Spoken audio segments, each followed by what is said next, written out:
मानसी सुन लेगी आर्य और झेंडे की बातें। जी हाँ दोस्तों, सीरियल तुमसे तुम तक के आने वाले अपकमिंग एपिसोड में जब मानसी आर्यवर्धन और अनु पर बहुत ही ज़्यादा गुस्सा होगी और मानसी हर एक वो मौका ढूंढेगी जिससे आर्यवर्धन और अनु के बीच में दूरी ला सके, और मानसी सबके सामने अनु और उसकी फैमिली को नीचा दिखाने की कोशिश करेगी। और जब गायत्री देवी आर्यवर्धन के पास जाएंगी और आर्यवर्धन से बोलेंगी, तुम्हें पता है आर्या, अनु के झलक में मुझे राजनंदिनी दिखती है, अनु भी मुझे राजनंदिनी की जैसी ही दिखती है, और राजनंदिनी की जो कमी इस घर में है वो अनु आकर पूरा करेगी। और गायत्री देवी की बातें सुनकर आर्यवर्धन किसी सोच में पड़ जाएगा और तभी झेंडे आर्यवर्धन से मिलने के लिए आएगा और झेंडे आर्यवर्धन से बोलेगा कि अब तेरी शादी अनु से होने वाली है और तू अपनी जिंदगी की नई शुरुआत करने वाला है, और इन सब के बीच में भी तू कभी कभी उस कमरे में जाता है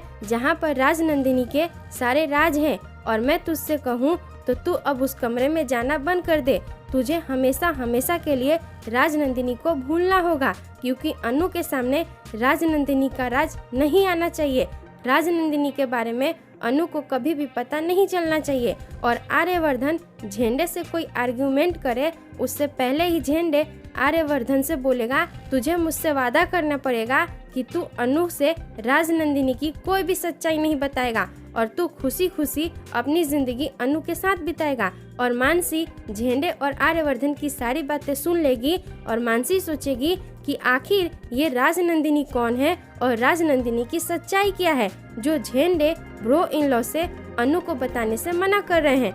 मुझे इस बात का पता लगाना ही पड़ेगा। और फिर मानसी राजनंदिनी की सच्चाई जानने में लग जाएगी और मानसी को पता चल जाएगा कि राजनंदिनी कौन है और उसकी सच्चाई क्या है। और मानसी सोचेगी कि अगर ये बात अनु को पता चल जाए कि राजनंदिनी की क्या सच्चाई है तो अनु खुद से ही ब्रो इन लॉ से शादी करने से मना कर देगी।